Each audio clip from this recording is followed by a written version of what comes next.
कभी ये धाम तपस्वियों की साधना से गूंजते थे, जहाँ हर सांस में भक्ति बसती थी, जहाँ हर पत्थर से मंत्रों की ध्वनि निकलती थी, जहाँ हर दिल की आवाज़ में ओम नमः शिवाय, जय श्री राधे, हर हर महादेव निकलता था। लेकिन आज क्या बचा है पवित्रता में? सोचो, हमारे धर्मस्थल जहाँ कभी साधु संत और योगी अपनी आत्मा को साधते थे, आज चमकते बोर्ड, भीड़ की होड़ और नकली गुफाओं की सच्चाई में कहीं खोते फीके पड़ते जा रहे हैं। जी हाँ दोस्तों, आप देखिए वैष्णो देवी के वो पवित्र रास्ते जहाँ पहले हर कदम पर सिर्फ जयकारे गूंजते थे, आज लैंडस्लाइड की चपेट में हैं। क्या ये प्रकृति का प्रकोप है या हमारी अपनी लापरवाहियाँ? केवल वैष्णो देवी ही नहीं, मचेल माता की पहाड़ियाँ देख लीजिए आप, चंडी माता, मचेल माता या धराली की घाटियाँ, बाढ़, बसलूखंड यानी कि लैंडस्लाइड, तबाही, हर जगह तबाही तबाही। ये क्या हर जगह हमारी लापरवाहियों का सबूत बन चुकी हैं। जोगियों की तपस्या से जन्मे ये पवित्र धाम अब इंसानी स्वार्थ के बोझ से कांप रहे हैं। जब हम प्राकृतिक संरचना के साथ खेलते हैं, गुफाओं को तोड़ते हैं, नकली रास्ते बनाते हैं, तो क्या ये सिर्फ पहाड़ों की चुप्पी तोड़ना है या खुद हमारी आस्था को हिलाना है? दोस्तों, धर्म स्थल यानी कि धर्म केवल दर्शन नहीं, धर्म साधना है, धैर्य है, आस्था है। अगर हम नहीं जागे तो वो दिन दूर नहीं जब हमारी अगली पीढ़ी को इन धामों की पवित्रता सिर्फ किताबों में ढूंढनी पड़ेगी। हमें इनकी रक्षा करनी चाहिए। दोस्तों, मैं आपको आज एक बहुत रहस्यमय बात बताना चाहती हूँ। जब अगर आप अपने कभी बुज़ुर्गों में अपनी माताओं के पास बैठे होंगे, यदि आपने उनसे पूछा होगा कि उन्होंने अपने वक्त में यात्रा कैसे की थी, तो वो आपको अपनी यात्रा का एक एक पल ऐसे समझाएंगे कि आपने कभी सोचा ही नहीं होगा, आपने सुना भी नहीं होगा कि उन्होंने कितनी मुश्किलें पार करके फिर वो धर्म स्थल पे जा कर के दर्शन करते थे। चलते चलते उनके पैरों में कांटे भी चुभते थे, खाने के लिए उनके पास कभी पानी भी नहीं होता था, ना ही सूखी रोटी। रास्ते इतने खतरनाक होते थे जहाँ पे आंधी तूफान भरी होती थी।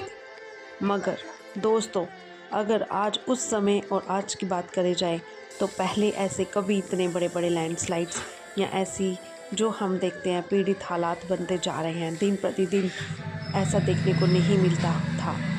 और अगर आपको मेरी बात पे यकीन नहीं आता होगा तो जाइए अपने बुज़ुर्गों के पास, उनके पास समय बिताइए और जानिए तीर्थ स्थलों की महत्व, वहाँ पे कैसे जाया जाता था। क्या तब वहाँ पर उस वक्त डेवलपमेंट हुई थी? नहीं दोस्तों, फ़िलहाल मैं तो ये मानती हूँ कि डेवलपमेंट नहीं करनी चाहिए, क्योंकि जो चीज़ जैसी है प्राकृतिक रूप में, यदि हम उसका वैसा नज़ारा नहीं लेंगे तो दोस्तों क्या फ़ायदा।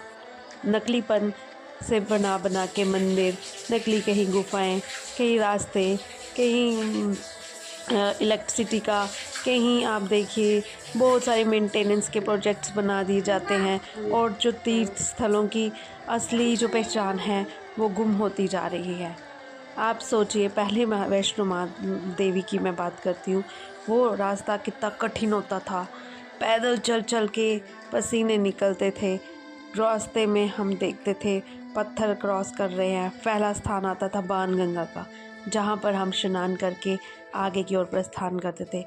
आज वो रास्ता वो बाणगंगा स्थल वहीं पर है, मगर वो जब हम देखते हैं हेलीकॉप्टर से जर्नी करते हैं तो वो हमारी जर्नी में वो स्थल जो उसका मतलब है वो हम खुद ही काट के आगे बढ़ते हैं। बताओ आपकी यात्रा कैसे पूर्ण हुई? नहीं दोस्तों, यही तो गलत है। हमने अपने मज़े, अपने सुख सुविधाएं के चक्कर में आके भगवान के स्थल थे, जिन्होंने संतों महात्माओं ने इतनी पूजा पाठ करके भगवान को पुकार पुकार के उधर वो आए, उनको दर्शन दिए, हम उनकी महत्वता को, उनके पराक्रम को, उनकी तपस्या को भंग करते जा रहे हैं, सिर्फ़ और सिर्फ अपनी सुख सुविधाओं के चक्कर में आकर के कि यार हाँ, इतने पैसे में मैं जर्नी ख़त्म कर लूँगा। जो घंटे पहले 12 घंटे लगते थे चलने में, आज वो 1 डेढ़ घंटे में आप सफ़र पूरा कर लेते हैं वैष्णो माता का। ये खुद सोचिए दोस्तों, तो ये क्या है? ये कुदरत हमें चेतावनी दे रही है। पहाड़ों को इस तरह से छन्नी किया जाता है, मशीन मार मार के पहाड़ों के अंदर खुद स्वयं देवी देवता वास करते हैं। तो आप सोचो, आप पहाड़ों पे पराक्रम नहीं कर रहे हो, आप उन देवी देवताओं पे पराक्रम कर रहे हो, उन पे प्रहार हो रहा है, वो रुष्ट हो रहे हैं। तो बताओ कैसे नहीं कुदरत हमसे बदला लेगी? कुदरत हम ज़रूर बदला लेगी, ये हमारे कर्म है। आप उसको मार रहे हो, वो हमें भी मारेगी। हमें ऐसा करना नहीं चाहिए, हमें रुकना चाहिए। अगर हमारे दिल में परमात्मा के लिए, परमार्थ के लिए और अपने आप के लिए प्रेम भाव है, उसी प्रकार से हमें कुदरत को, हमें ये नहीं सोचना है कि ये जड़ है, यानी कि ये पहाड़ हैं, ये पत्थर हैं, ये पेड़ हैं, इनको दर्द नहीं होता। नहीं, इनको भी दर्द होता है। हमें इस बात को गहराई से समझना होगा और हमें अपने धर्म को बचाना होगा, धर्म स्थलों को बचाना होगा। सो आओ, आज कसम लो, आज प्रण उठाओ, अपने धर्म स्थलों की असली पहचान को बचाएं। भक्ति को शोर से और पवित्रता की भीड़ से अलग करें।